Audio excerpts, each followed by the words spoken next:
Now there is a saying, it's a famous saying in Rig Veda. Okay. So what is the saying? Ekam sat vipra bahuda vadanti. Ekam sat vipra bahuda vadanti. Right? So what does it mean? Anyone? What does this mean? Ekam sat vipra bahuda vadanti. Nobody heard of this before?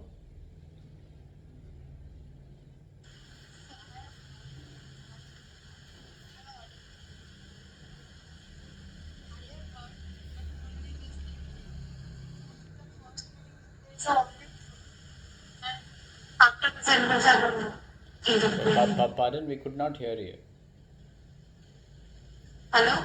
Yeah, go ahead. Now, so I have heard, but like only the first sentence that it comes up is like there's only one truth, and then I forgot. Okay. Kushi is searching Google. No, okay. The urgent calls. Last time, please, of urgent. Okay. No, Google is a good idea. Okay. So Ekam Sat means there is only one truth. Okay. And people who has knowledge call it by different names. People call it by different names. So there is only one truth. Okay. So in whole of Bharat, the philosophy was around this. Whatever philosophy which was developed in Bharat thousands of years back, it was all around this. Ekam Sat Vipra Bahuta Vadanti. People with knowledge actually call the truth different names. It is not only called, it is also worship the truth in different ways. Okay, calling is one part, worshipping is in another way, right? To reach the truth. So people worship the truth in different ways. Okay. This was the foundation of Bharat. This was the foundation of our culture. Now, what does Bharat stand for? Anybody remembers what Bharat stands for? Bharat. In modern India, it used to be called Bharat. Right? And why was it called Bharat? Bha means light. Bha also means knowledge. People who were in search of light or search of knowledge were called Bharatiyar. Right? That is how we started thousands and thousands of years back. We didn't have a religion. There was no religion here. We were all knowledge seekers. Now people call it religion, so many things. In those days, it was never religion. Right? It was all about knowledge. Different types of knowledge, different paths to reach the ultimate truth. Right? So, thousands of years back, we were the first people to say that there are different paths to reach the same truth, different ways. And it was all called Hinduism. Right? So, Hinduism is not just one path, it is all different path. Yoga is one path. Advaita Vedanta is another path. Right? So in Advaita Vedanta there is no God. There is no God as we know, as an idol or whatever. Advaita Vedanta, it is all about that consciousness, that Brahman, right? How do we reach that consciousness? Right? Yoga is another division of that. Okay, but the practices are different. In Vedanta, the practices are different. In yoga, the practices are different. Right? And the practices are given according to the personality of the student. Right? Not everybody is suited for a certain path. And that is why in olden days, you have got multiple ways of doing it. Right? And then slowly, that morphed into what we call as idol worship eventually. Because people were able to relate to idols much better than a concept of energy, concept of consciousness. Right? Normal people were not able to comprehend that concept of universal consciousness because they cannot touch it, they cannot feel it. Right? So for normal people to focus their attention,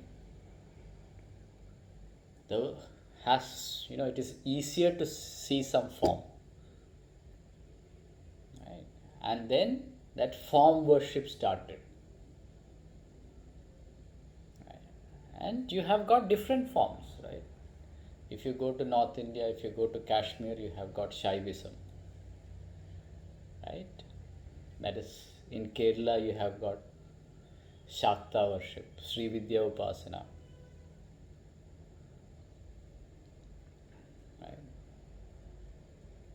In some places, you have got only Vishnu. Some places, it is specialized versions of Shiva. You go to Tamil Nadu, Muruga. Right? Different places in India, different worships. So Bharat is a place where all of this amalgamates. Right? All of this amalgamates. And it is a culture. It is not a religion as such. Right? But people, because of the lack of knowledge, they divided it into certain religions, and all these problems started. Right? But we still don't, that is, if you are, Shiva worshipper, you don't start going and killing a Vishnu worshipper. Right? This is what we find in the Middle East, right? You have got Shias going and trying to kill Sunnis, and Sunnis going and trying to kill Shias. Okay. You have got Catholics and Protestants fighting against each other. They're coming from the same belief system, but in Bharat it was all inclusive. It was all inclusive because the basic premise was the search of knowledge. We are all seekers. Right? Search of knowledge. Okay. And it was all about expansion of your mind. Expansion of your mind.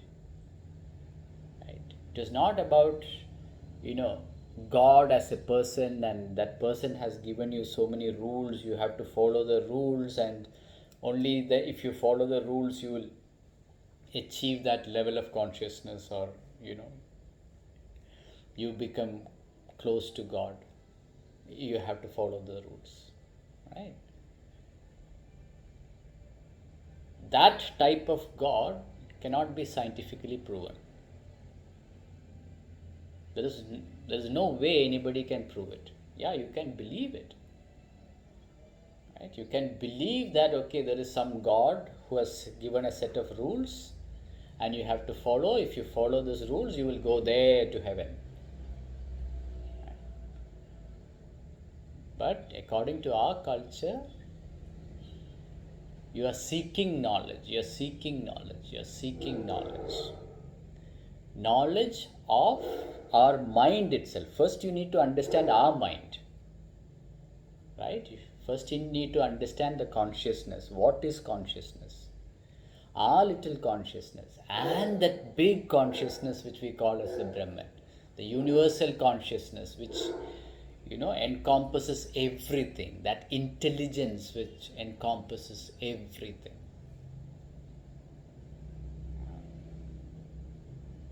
So we are all seekers. We are not rule followers. We are not rule followers.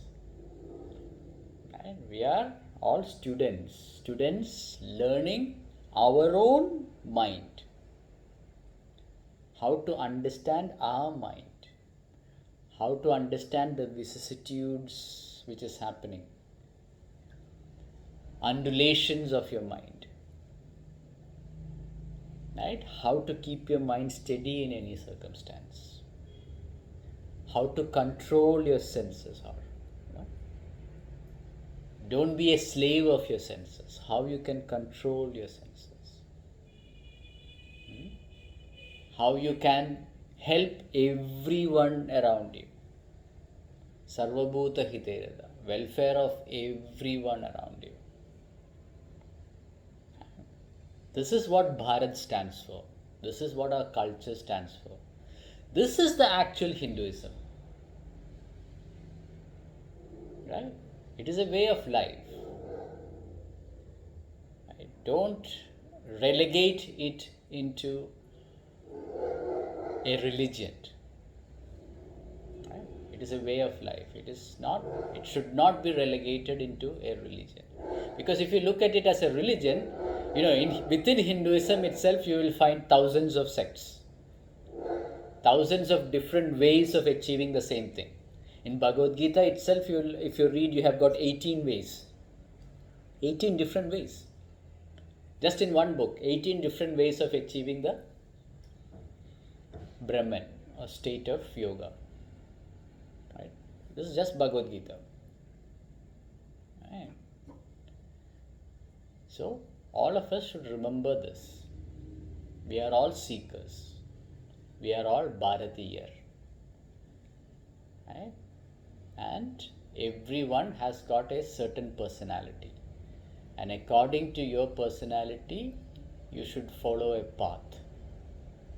Okay, to reach the ultimate. Right? And if you are close to your Guru will guide you towards that. If you are not close to your Guru, then it is very hard for the Guru to guide you. But if you are close to your Guru will guide you on